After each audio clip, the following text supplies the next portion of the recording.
Merci, On va madame. partager notre Non, c'est écran. déjà. C'est déjà fait. Bonjour à tout le monde.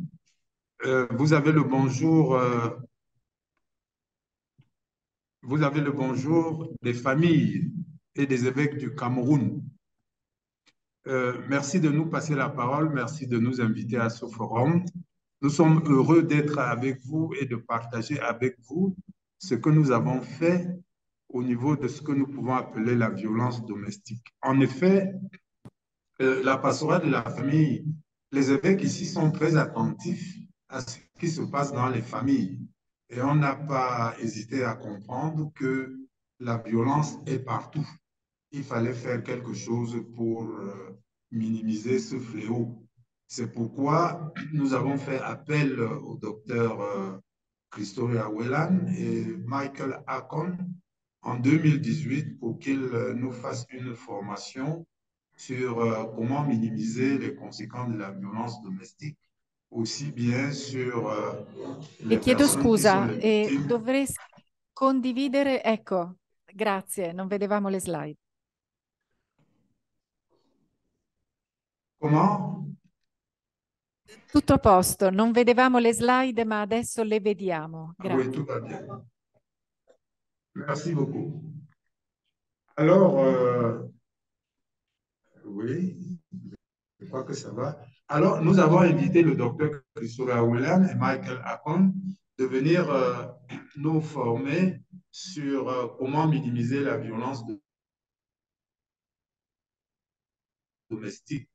Nous avons invité l'ensemble du Cameroun et les facilitateurs que vous voyez à l'image, c'était les docteurs Christovia et Mike, le secrétaire général de la conférence épiscopale de l'époque, Monseigneur Kala, de regretter mémoire, et le couple Ngamou que nous sommes.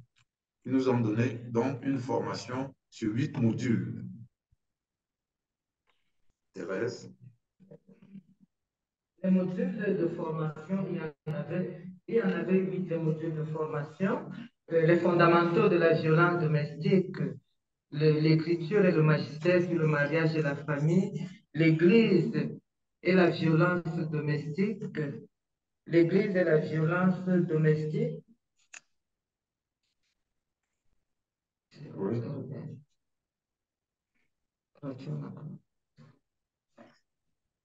Ouais, on s'excuse là. Donc, il y avait les fondamentaux de la violence, l'écriture et le magistère sur le mariage et la famille, l'Église de la violence domestique au XXIe siècle, les effets de la violence domestique sur les victimes et les agresseurs. Ensuite, il y avait eu la réponse pastorale efficace à la violence domestique, vivre l'amour dans notre mariage, attitude pour vivre en relation avec le Christ, pour vivre avec le Christ, brève intervention en faveur des victimes et des agresseurs, et le dernier module qui était la prévention de la violence domestique et l'intégration dans la famille. Vous me suivez? Mais on ne voit pas. Purtroppo non vediamo le slide in questo momento. Forse dovete cliccare sulla condivisione.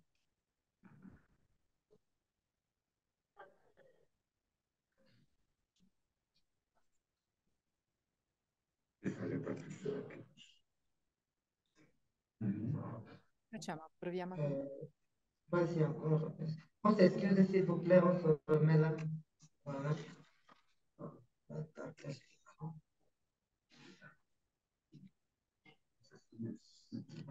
ne sais pas si c'est ça. C'est ça. Prise en charge. C'est celui-ci.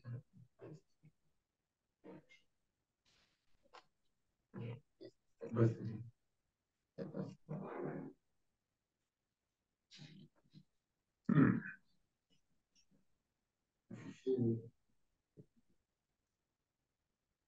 Excusez-nous.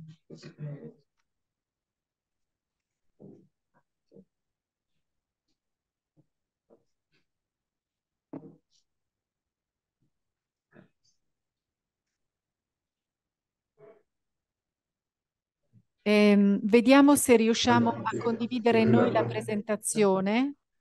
Un attimo solo, scusateci.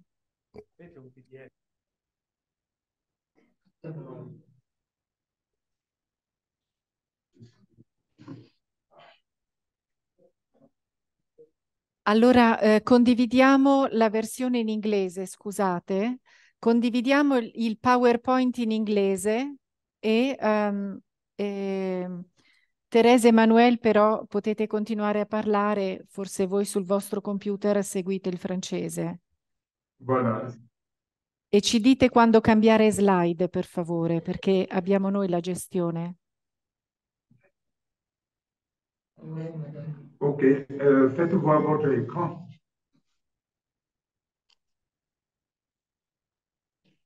Arriva, un attimo solo.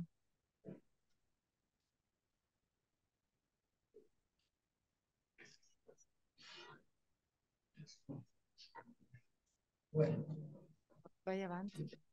Lo gestiamo noi? Ok, voilà, Vai avanti perché... Ok? c'est bon. C'est bon. Oui. Ancora? Alors, je parlais des Sì, modules. Nous avons l'ho già huit detto. modules. Vai. Nous avons eu 8 modules. Les 2 premiers modules, c'était sur les fondamentaux de la violence domestique. Et après, l'écriture et le magistère sur le mariage et la famille, l'Église et la violence domestique au XXIe siècle, les effets de la violence domestique sur les victimes, les agresseurs et les enfants. Réponse pastorale efficace de la violence domestique et vivre l'amour dans notre mariage, attitude pour vivre en relation avec le Christ. Brève intervention en faveur des victimes et des agresseurs. Et en dernier, la prévention de la violence domestique, intégration dans la vie de famille. Voilà, après cette formation, un ensemble de résolutions avait été prise. Et il était question, à partir de ce moment, de suivre ces résolutions. La première résolution qu'on avait prise, c'était de continuer à, après qu'on ait formé les formateurs sur la minimisation de la violence domestique, il fallait maintenant former les autres personnes dans les diocèses et dans les paroisses pour que le travail puisse se répandre, pour que le travail puisse imprégner toutes les couches de la société. Et c'est ce que nous avons fait depuis. On a fait déjà plusieurs formations sur comment vivre la joie de l'amour dans la famille, comment aider les personnes vulnérables vivant ou étant affectés par le sida à vivre. Et au jour d'aujourd'hui, le cours du docteur Christoria est mis en ligne ici en 3 langues, en français, en anglais et en espagnol. On peut changer de diapositive. Voilà. La sensibilisation a continué dans tous les diocèses du Cameroun, s'adressant aux chrétiens, aux personnes de bonne volonté. Nous nous sommes appuyés sur des vecteurs de publicité comme les t-shirts, les pancartes. On peut changer de diapositive. Sur les t-shirts, les pancartes, les grandes affiches qu'on pouvait coller un peu partout.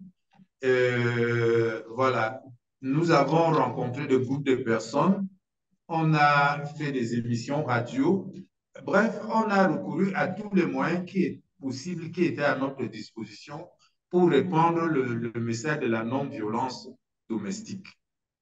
On peut continuer. Une des résolutions aussi était... Oui, voilà, on voit ici une émission radio et on voit la banderole sur la cathédrale de Kumbo dans le nord-ouest. Là où on est en pleine guerre. Voilà, on peut changer de diapositive.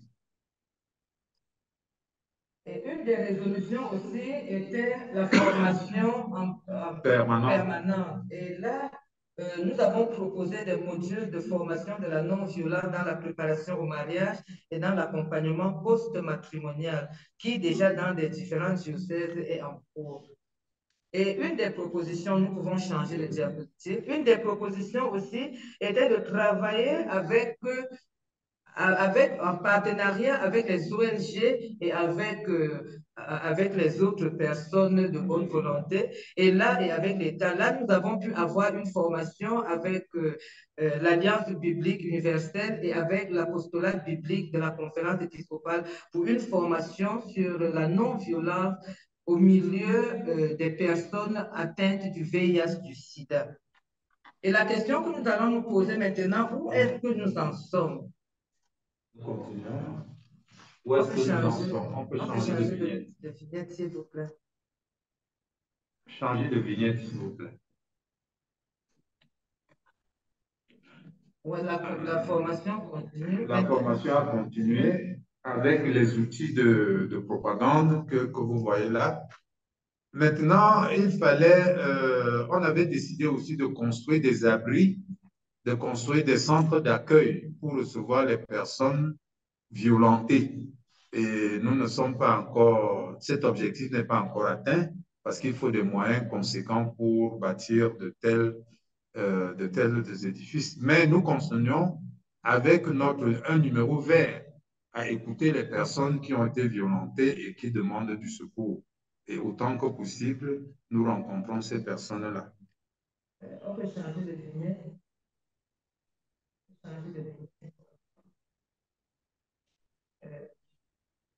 Où est-ce que nous en sommes? Nous en sommes. Où est-ce que nous en sommes? Oui, vas-y. Oui, au niveau de la conférence épiscopale, un directoire a été proposé, c'est en cours de validation par les évêques.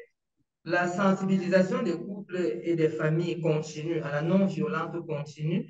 Et quand nous écoutons les témoignages ou quand les gens appellent, le désir d'être non-violent s'installe dans les cœurs. Surtout que vous savez qu'au niveau du Cameroun, il y a beaucoup de violence au niveau du nord-ouest de Nozo, comme on le dit facilement, et ça fait qu'il y a eu beaucoup de personnes qui ont quitté et qui sont arrivées dans les autres parties du diocèse ou bien du pays, et ça faisait beaucoup de violence. La formation des agents de la pastorale, nous continuons, et dans les mouvements à spiritualité conjugale se fait en continu. Et le souhait qu'on a maintenant, c'est de pouvoir former les agents de la pastorale pour accueillir les survivants de la violence, pour leur donner des atouts techniques pour pouvoir accueillir les personnes violentées, les personnes souffrant, et qu'ils puissent le faire dans les centres de santé. À partir de là, nous allons parler de notre expérience, parce que c'est ça qui nous a permis, on peut changer de diapositive. Et notre expérience, on l'a coupée en trois parties. Relatif, s'il vous plaît, on peut changer de vignette. Relatif à l'objectif.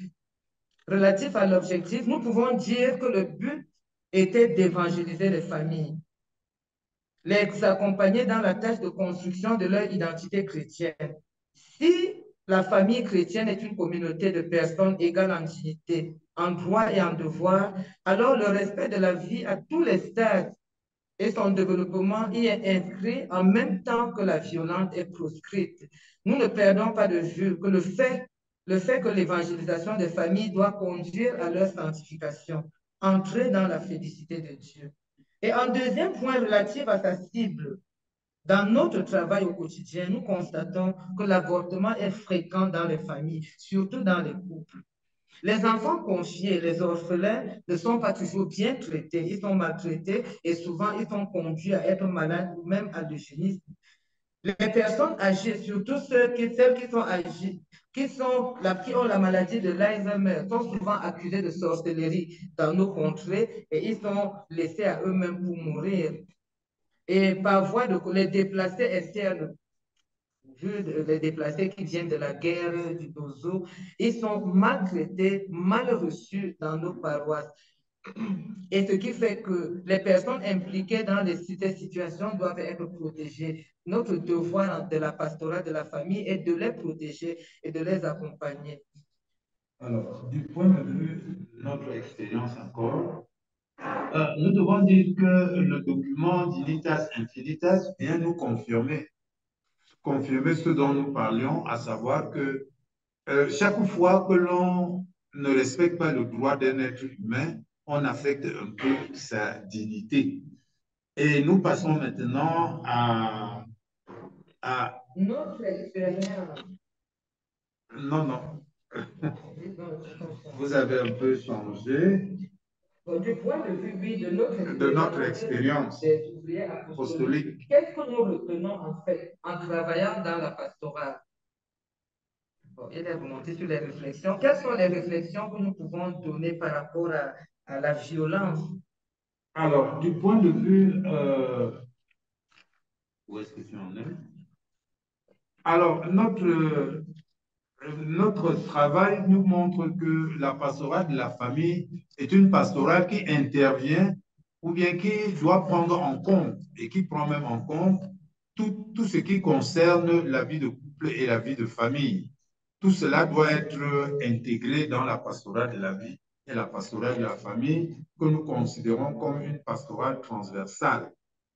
On se pose aussi la question de savoir comment est-ce qu'on peut concilier le travail et la famille. Parce que très souvent, les parents, pour gagner de l'argent, pour gagner de quoi faire vivre leur famille, ils sont obligés de quitter la maison, quelquefois même de quitter la ville pour aller travailler, et ils laissent les enfants sans éducation à la maison, et tout cela ne va pas sans poser des problèmes.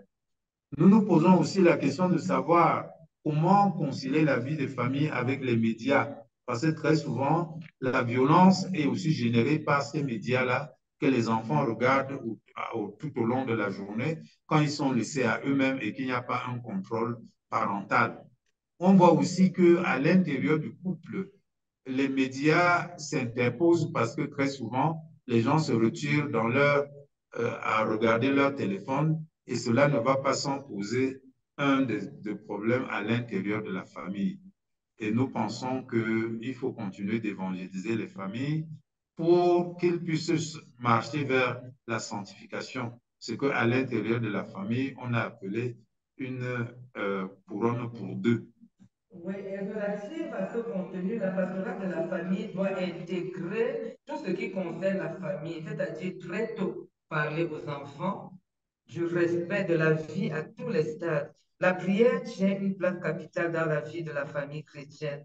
La prière s'inscrit ici dans le cadre de la mise en place de l'Église domestique. Lecture de la parole, prière personnelle, prière des époux, prière des enfants et en même temps des temps de soirée où les parents peuvent parler avec les enfants pour échanger en toute simplicité et liberté et en leur proposant également des valeurs parce que l'enfant ne prend les valeurs que dans la famille. Et s'il n'a pas de valeurs, c'est difficile de pouvoir donner ce que lui, il n'a pas reçu. Et c'est pourquoi le rôle revient à nous, les parents, de transmettre les valeurs, de transmettre la vie. En tant qu'ouvrier apostolique, le travail d'ouvrier apostolique, c'est un travail d'évangélisation.